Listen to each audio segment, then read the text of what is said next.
네, 국운을 가를 이 한미 정상회담 결과가 나왔고 여기에 가장 큰 주인공이 될 거야라고 기대했었던 조선 섹터. 지금은 시세 자체를 보면 윗골이 달리면서 좀 음봉으로 전환되며 차익 실현하는 움직임들이 나오고 있습니다. 이 자리라서 더욱더 중요합니다. 그래서 오늘 조선 섹터 예고해드린 대로 집중 분석 나눠보겠습니다.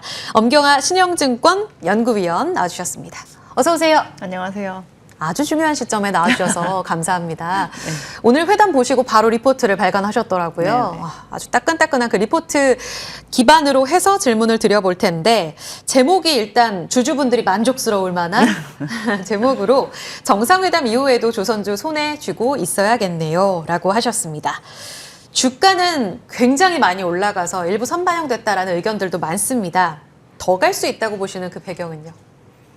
수주 산업이니까 앞으로 수주 나올 부분이 더 있으면 저희가 더 갈 수 있다라고 보는 것인데요. 네. 오늘 보면 이제 기존에 원래 방산 관련된 조선업을 하던 업체는 사실 굉장히 한정적인 2개 업체였었는데 이제 삼성중공업까지도 미국의 MRO로 확대 수주할 수 있을 만한 협정을 맺어서 수주풀이 좀 넓어지겠구나라는 생각이 들었고요. 미국이 그만큼 한국의 대기업 의 형태를 가지고 조선업을 영위하고 있는 업체들의 역량이 많이 필요하구나라는 부분을 확인할 수 있어서 미국의 시장 자체가 우리나라 조선 업체에게 이제 조금씩 구체화되는 모습을 보였다라고 생각을 하고 있습니다. 그래서 향후에도 저희가 이제 또 방한하기로 했으니까 들어와서 추가적으로 국내 업체들에게 어떠한 수주를 줄 수 있을지에 대한 부분이 구체화되는 과정에 들고 가셔도 아마 좋은 수익 내실 수 있지 않을까 싶습니다. 네. 여기 리포트를 보면 투자 기간이 좀 짧은 한국 투자자분들의 경우에는 회담 직후에 이제 새로운 이벤트가 될 거야라는 의견들이 굉장히 많았다라는 부분도 다뤄주셨어요. 그런데 방금 말씀하신 트럼프 대통령의 방한, 가을쯤 이제 방한하지 않을까 기대감이 커지는데 그때 조선업 재건을 위한 한국의 역할이 구체화될 거다. 그때까지 일단 홀딩하자라는 말씀을 주셨습니다. 그렇게 되면 한미 협력에 있어서 기회가 더 커질 수도 있다는 가능성을 우리가 보고 계속 끌고 가도 될지 어떤 시나리오들을 좀 기대할 수 있을까요? 저희가 이번에 정상회담이 끝났지만 네. 이제 1,500억 불에 해당하는 그 조선업 특화 펀드가 어떤 식으로 활용이 될지에 대해서 사실 알지 못하고 이제 끝났거든요. 그래서 네. 그 부분이 어떤 식으로 뭐 집행이 될 것이다, 방향성이 어떠하다라는 게 결정이 되는 것 자체가 저희는 조금 큰 이벤트라고 보고 있고요. 이번에 이제 정상회담에서 이번에도 트럼프 대통령이 이제 제일 첫 마디가 조선업부터 얘기를 했다라는 거는 일단 필요도가 굉장히 높다라는 것인데 저희가 이제 재건을 진행을 할 거고 지금 현재 미국은 배를 만들 수가 없다라는 부분을 이제 좀 시인을 하는 부분이 있었고요. 궁극적으로 미국의 조선업을 재건을 하긴 하겠지만 아주 단기간 내에 미국에서 만들 수 있을 거라고 생각하지는 않습니다라는 걸 조금 명확히 하면서 그렇다라고 한다면 이미 사업장과 인력들이 다 확보가 되어 있는 한국의 손을 꽤나 구체적으로 장기간 동안 이제 필요로 하겠구나라는 부분이 있었고요. MRO 같은 경우는 특히나 당장에 미국에서 진행을 할 수 없기 때문에 한국에 이제 이미 갖춰진 역량을 조금 활용하겠다라는 얘기가 있었는데 저희 아직까지 국내 사업장에서 이제 미국의 MRO를 어느 쪽에서 뭐 특화한 사이트를 조성을 한다거나 뭐 이러한 부분이 없었기 때문에 그러한 부분이 조금 저희는 구체화될 수 있지 않을까라고 생각을 하고 있고요. 뭐 빠른 시점이 된다라고 한다면 이제 방한을 하는 시점에 그러한 얘기들이 더 구체적으로 나오지 않을까라고 생각하고 있습니다. 네, 리포트 주신 것처럼 이 펀드 관련해서 투자가 집행되는 시기, 뭐 규모 측면에서 명확하지 않았던 게 그런 측면에서 오히려 또 긍정적으로 볼 수 있는 네네. 답이다, 배경이다 이렇게 말씀을 주셨습니다. 이 제조업 르네상스라는 이야기를 여러 차례 거듭하면서 그 주인공이 될 수 있는 조선 이야기. 그러면요, 우리가 가을에 나올 이야기를 뭐 예단할 수는 없겠습니다만 위원님, 미국이 조선업을 부활시키는 데 있어서는 그 국가 안보와도 굉장히 직결되어 있잖아요. 우리 2차 세계대전 때 하루에 한 척 건조했었는데 이런 이야기까지 방금 말씀하신 대로. 그런데 군함이 안보와 직결되어 있기 때문에 이것을 외국 기업에게 어느 정도나 열어줄 수 있을 것인가.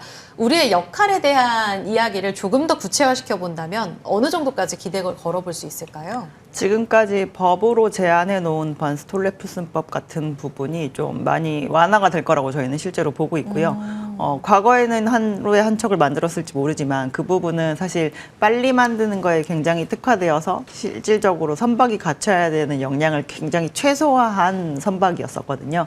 근데 이제 그 부분을 이제 빠르게 제조하는 거에 대해서 굉장히 만족을 하면서 어떻게 보면은 그때 자승자박법을 만든 게 지금 미국의 그 조선업을 이렇게까지 안 좋게 한 부분인데 이제는 궁극적으로 저희가 해군력이 좀 줄어드는 부분을 계속 채워 나가야 되기 때문에 MRO의 역량도 갖춰야 되고 신조 역량도 갖춰야 되는데 이렇게까지 급해진 데는 당연히 중국이 좀 빠른 속도로 치고 올라오는 부분이 있겠죠. 그래서 이러한 부분을 반대해서 좀 잘 찾아 올리려면 지금 현재 미국 내에서 인력이 너무 부족해서 모든 사업장이 건조가 지연이 되고 정비가 지연이 되는 상황을 조금 타개해야 될 텐데 요거를 되돌리는 데 있어서는 조금 시간이 굉장히 오래 걸릴 것 같다라는 부분이 좀 일단 인정이 들어왔기 때문에 그렇게 된다라고 한다면 지금 현재 갖추고 있는 쪽이 좀 중요하다라고 보고 있고 한국은 실제로 전 세계 해군력 5위에 위치를 하고 있어서 지금 우리나라가 필요로 하는 뭐 군함이라던가 잠수함 그리고 MRO 역량을 모두 다 보유를 하고 있는데요. 동맹국이라는 좀 또 그런 끈끈한 면이 있기 때문에 이러한 부분에 대한 미국의 군함이 굉장히 노후화되고 빨리 퇴역되는 거에 대한 부분을 그래도 좀 밑에서 이렇게 받쳐줄 수 있을 만한 역량을 갖추고 있기 때문에 안보가 걱정이 되어서 미군함을 수리도 안 하고 만들지 않고 있다라고 한다면 오히려 지금 미국의 전체적인 안보가 굉장히 위협받게 됐지 않을까라고 생각하고 있습니다. 삼성중공업까지 그래서 결국 MRO에 뛰어든 건데 네네. 그 부분이 예전에도 이제 팀코리아로 같이 가는 게 좋지 않겠어라는 지적도 있었던 게 사실 아닙니까, 위원님? HD, 현대중공업, 하나오션, 삼성중공업까지 다 뛰어들 만큼 미시장에 대한 기회가 넓다로 해석하세요? 아니면 우리가 좀 파일을 나눠갖는 데 있어서 조금은 그 프리미엄이 3사에 있어서 줄어들 수도 있다라는 측면으로 보시는지 궁금합니다. 시장에서 조금 기대했던 부분이 저희가 이제 이 2대 대기업 말고 지금 조금 어느 정도 여유가 있는 소규모 사업장까지도 이 수혜가 있지 않을까라고 좀 기대했던 것 같은데요. 미국 입장에서는 조금 큰 사이즈의 사업장들이 이 부분을 소화해 줬으면 했던 게 조금 컸다라고 저희는 좀 생각을 하고 있고요.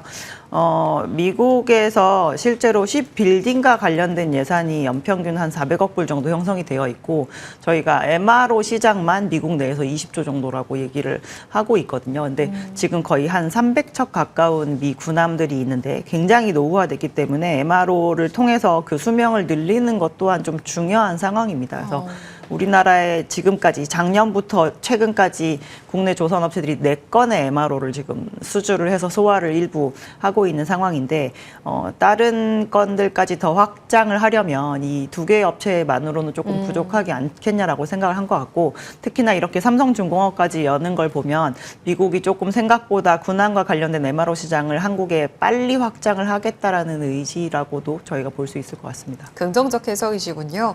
대통령 이제 오늘 필리조선소 방문도 예정되어 있는데 하나오션이 어제 필리조선소에 7천만 달러의 추가 투자를 발표했습니다. 네네.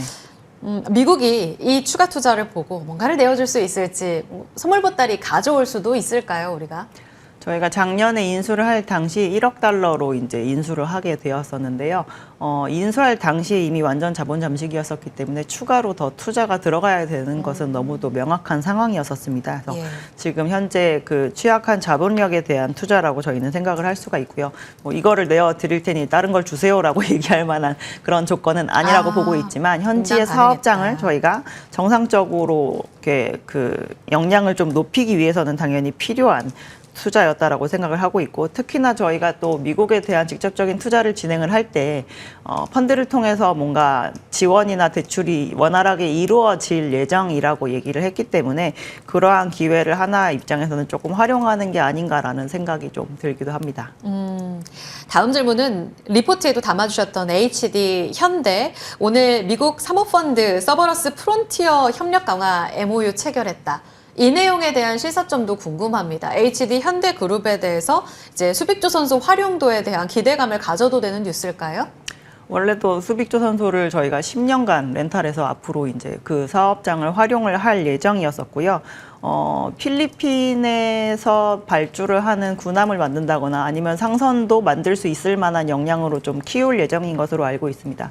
저희가 보통 얘기 드리는 SM 라이트하게 가져가는 해외 확장 전략이라고 볼 수가 있는데요. 저희 같은 경우는 어떻게 보면 가장 최신의 조성된 조선소를 굉장히 염가에 활용을 할 수 있다라는 부분이 있고 저희의 자체 자산화시키지 않는 부분이기 때문에 만약에 시장이 조금 사이즈가 줄어들어서 이 부분을 활용하지 않게 된다고 하더라도 저희가 자산에 있어서의 조금 부담도 덜어낼 수 있을 만한 부분인 것 같습니다. 그래서 이번에 MOU를 체결을 할 때 한국산업은행도 같이 동석했던 것으로 알고 있는데 저희가 이제 국책은행에서 뭔가 대출이나 보증이 이루어지게 될 예정이기 때문에 이거를 마스가 프로젝트 1호 협력이라고 얘기를 하기도 하더라고요. 그래서 갔을 때 뭐가 구체적으로 나올까 싶었는데 조금 구체화된 프로젝트가 나온 첫 번째 케이스가 아닌가 싶습니다.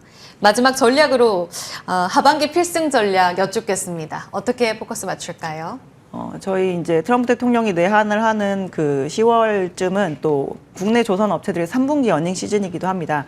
저희가 3분기 어닝이 원래는 비수기이기 때문에 조금 기대감이 적은 편이긴 했는데 이번에는 단가 상승세가 좀 빠를 것으로 보여서 저희가 수주와 실적에 대한 모멘텀이 모두 살아있기 때문에 잘 활용하시면 좋을 것 같습니다. 조선의 국무 엄경화 신용증권 연구원과 조선 전략 세워봤습니다. 여기서 같이 인사드리겠습니다. 고맙습니다.